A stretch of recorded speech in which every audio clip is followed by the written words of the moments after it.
Ransomware is one of the biggest cybersecurity issues facing the world today, with organizations all across the globe falling victim to cybercriminals who are extorting them for ransoms. But how do these attackers get into the networks, and what are they doing once they're there? And how can you protect your network from falling victim to one of these attacks in the first place? I'm Danny Palmer. This is ZDNet Security Update. And with me to talk about ransomware and how to stop it is Ed Williams, Director of SpiderLabs at Trustwave. Thanks for joining me, Ed. So first of all, ransomware is so common nowadays, but how are attackers actually getting into these networks in the first place? Because it seems like it's almost easy pickings when you see how many different types of attacks there are, I guess on a daily basis even. Yeah. Thanks for having me on this podcast as well. So how are ransomware attackers getting in? So if we take it back to basics, we know there's probably 3 or 4 main attack vectors that they're using. So they're looking to exploit vulnerabilities. So that's where then there's an external facing bit of infrastructure, maybe a VPN or some computer that's sitting on the internet, and it's not being patched quickly enough. So the attackers are really clever. They know that if something is missing a vulnerability, they can look to exploit it and then move through the organization that way. Then there's other simple things like password guessing, good old passwords, been around forever. They'll probably still be around for quite a while to come. And people are not very good at choosing good or random passwords. And then probably the third thing then would be some sort of email or phishing compromise. So that's when a PDF or something malicious comes in via an email, and it's just too tempting to click on it, and people click on it, and then they get exploited, and then the attacker is in, or the ransomware is in and up and running. Two of those things you mentioned there, passwords and the way that email phishing is used in some of these attacks, particularly when the ransomware gangs are very hands-on, are some of the most common ways, especially, given the last 18 months, how people are working. We can see now we are both talking to each other from our homes here. And a lot of people, this is how we are having to work now. We don't have that face-to-face contact. So a lot more work is being done over emails and collaboration tools. And that's something that, unfortunately, the attackers have successfully taken advantage of over the last 18 months. Absolutely. So what we're seeing is there's a rise of organizations using the cloud. So whether that's a SaaS product like collaboration tools and emails, and with that rise in the use of the cloud, the attackers are actually using that because there's a bigger footprint for them to attack via the internet. But they're also using the cloud then as their backbone to be able to use, whether it's ransomware as a service or to be able to move quickly between different providers, so they're not getting caught quickly. So it's a bit of a sort of two-pronged attack, I guess, that the rise of the cloud is also facilitating the rise of ransomware. So when the attackers get into networks, how do they actually go from that initial compromise to triggering the ransomware, especially when these things in many cases only become apparent when that happens, even though the attackers in some cases have been in the network for weeks or months, laying the foundations for the campaign? So there's probably 2 or 3 things to think about there. So once a piece of sort of malware or ransomware is in an environment, what it'll quickly do, and this is all automatic, it'll look for some way to escalate its privileges. So say it'll land on a desktop or some sort of end user device. It'll figure out what it is. It'll then say, okay, how can I now get some sort of admin privilege? And there's numbers of different mechanisms to be able to do that. Again, weak passwords, patching, the same things we'll have heard time and time again, or some sort of misconfiguration. Once it's got that sort of elevated privilege, what it'll then look to do is to move laterally. So we know, from being a pen tester for 15 years, I know that organizations are not very good at segmenting their network, or not very good at not sharing admin passwords. So if you're able to get an admin credential on one host, you're very, very likely to be able to get an admin credential on another host, and then just move across. And then what that ransomware will then look to do, because they're pretty clever in how they do it, they will then look for sensitive files, whether they're sort of SQL databases or CSV files or things that are large in nature in terms of data, and then comb through that, use that, send that back to their command and control center, probably on the cloud, and then move on to the next target, and then on to the next target, and then on to the next target. So it happens very quickly. So what happens for organizations, for victims, I suppose, when they see that they are the victim of a ransomware attack? I mean, in many cases, it's only when they see that ransom note on the screen and the fact they can't access most of their systems that they know it's happened. So what is the experience they go through then? Because it must be something of a panic, I suppose, especially if you can't operate anything at all.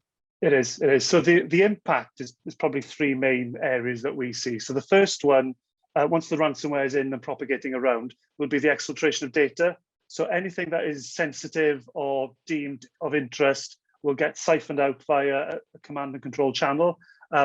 Good mature organizations would probably see that happening or have some inclination that something is odd and they'll be able to stop that. Less mature organizations, that is difficult. I'll be honest, probably difficult for mature organizations as well. What particularly pernicious bits of ransomware and malware will do is look to destroy backups. So these are hot backups that are within that infrastructure. And then probably the last thing that they'll do then is encrypt that data. So you then as the end user of the business can't actually function as a business. So there's, again, threefold. The data goes out, they stop you then from being able to back up any data and then encrypt that data and asking for, I know, whether it's Bitcoin or cash or whatever they're after. This data element has become a key part in many of these campaigns because not only are they encrypting your data, they are stealing it and using that as another extortion tactic as well. Because as we've seen, there are plenty of organizations which don't pay the ransom, but then they still get their data leaked on the internet because they haven't paid that ransom. And in many other cases, the threat of that data is pushing the victim to paying the ransom because they could take time to try and manually restore it themselves. But when they think, oh no, our data is going to be leaked if we don't pay this now, some are taking that option, which is just another string to the bow of these attacks. Yeah, that's the tightrope that organizations need to walk down these days. So, we know data really is the new oil as far as organizations. You look at, the cloud, everything is data driven. There's so much we can do with data, and it really is the lifeblood of many organizations. So they really, really need to ask themselves, okay, before the fact, hopefully, what happens if our data gets lost? What happens if this data gets compromised? Can we manage as a business? Can we continue? And those are the questions that need to be asked, hopefully, before a ransomware attack is sort of initiated in that organization. So if an organization falls victim to a ransomware attack, what are the sort of things they should be considering in order to try to make the attack as least effective as possible? Although at this point, if they've fallen victim, things must be quite bad already. Yeah.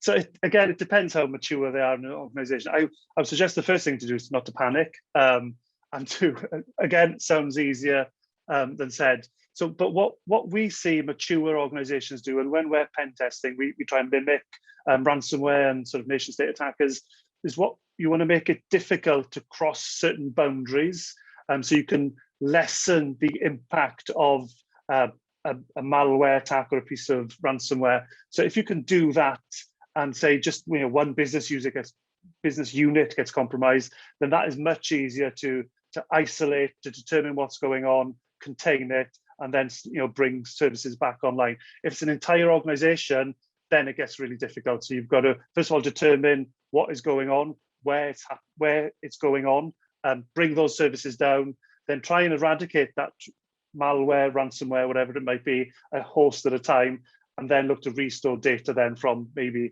a cold backup or something like that. So how can victims try to eradicate the malware? Because as we've seen, these ransomware attackers can be quite tenacious and even vindictive if they think they are being found out. We talked about the potential for data to be leaked, or other things that they might do as well in order to try and really sort of twist the knife in order to prevent victims from trying to call outside help. It's really difficult once you've been hit by ransomware. We've seen numbers, tens and tens of organizations, hundreds of organizations who've been compromised, and they're down for weeks, maybe even longer. So it's very difficult. But the first thing to do is to understand, okay, what is going on? That is the difficult thing, because what the ransomware will actually do very quickly is identify what your network looks like. once it knows what your network looks like through various commands it can run on various different servers and hosts, it can figure out then a plot through that network.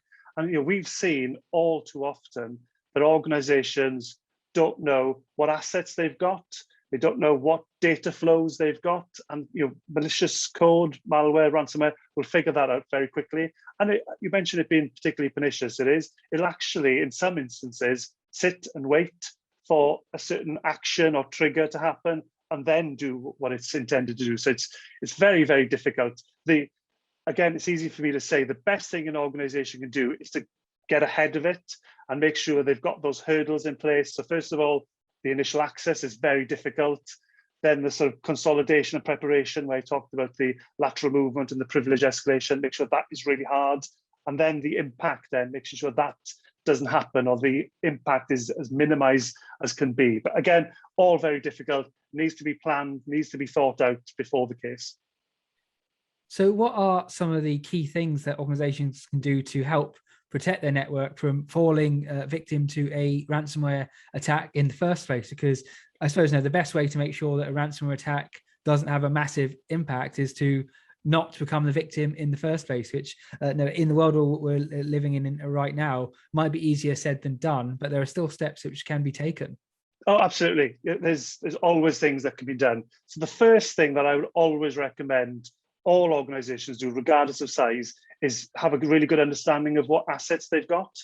And the reason why that is if you don't know what assets you've got, then you can't secure them. And all too often we speak with organizations as we were able to compromise this host. And the first two things they say is, oh, we thought we turned that off, but we don't know what that is.